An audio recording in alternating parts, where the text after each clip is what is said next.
السلام عليكم، مرحبا بكم في قناتي. نبدأ الفيديو بالصلاة على محمد وآل محمد. إن شاء الله اليوم راح أسوي لحم مشوي بالكيس الحراري. بالبداية جبت 3/4 كيلو لحم غنم وغسلته، وضفت عليه الملح والبهارات واللامندوزي، ملعقة كبيرة ملح، رشتين لامندوزي، ملعقة صغيرة كمون وكاري وكركم وسماق. بعدين ضفت الخضروات، 3 حبات طماطة وبصل وثوم، ونصف الفلاية خضرة غسلتهن وقطعتهن. بعدين بديت أقلب اللحم ويا الخضروات والبهارات. وهسه جبت هاي الصينية وخليت بيها كيس أو الكيس الحراري، وحدي أخلي اللحم والخضروات. وبهاي الطريقة أنا مسوية قبل لحم مشوي مدفون بالملح الخشن، راح أترك لكم الرابط بصندوق الوصف إذا تريدون تتابعوني على التيك توك هذا المعرف. الحمد لله والشكر صرنا 35,000 متابع، وهو نفس المعرف على الانستغرام وعلى اللايكي. راح اترك لكم رابط صفحة الفيسبوك بصندوق الوصف. ونضيف فوقهن التتبيلة البقت، بعدين نقصه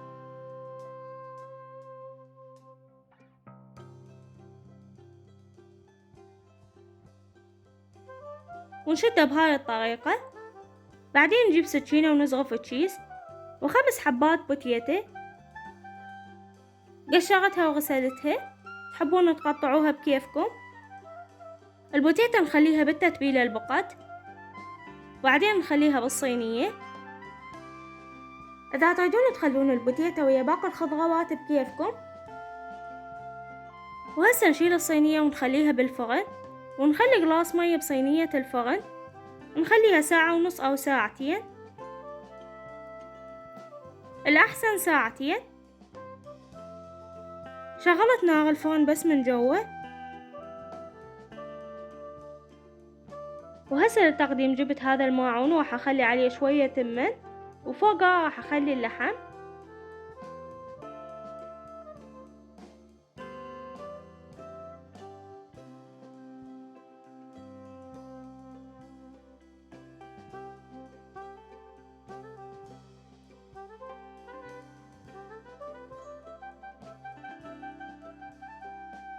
بعد ما استوى اللحم هسه نقصه كيس أو الكيس الحراري،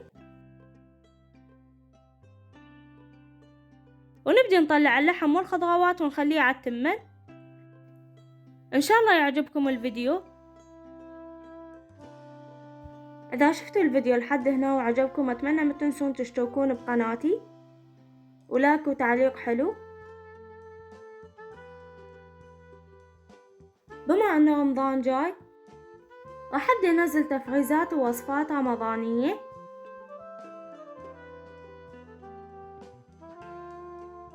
أي وصفة تريدون أسويها كتبولي إياها بالتعليقات، وإن شاء الله أسويها. الحمد لله والشكر صرنا هسه 1000 مشترك. إذا وصلنا 50,000 مشترك أنزل فيديو عن طريقة شوي خروف كامل، يعني تبدأ تجي أرباح زينة وأقدر أشتري خروف. تحبون أسوي بالفيديو كتابة لو بس أحكي، يعني مثلا أكتب لكم المقادير بالفيديو، أو تريدون أكتب لكم إياها بصندوق الوصف. كتبولي رأيكم بالتعليقات.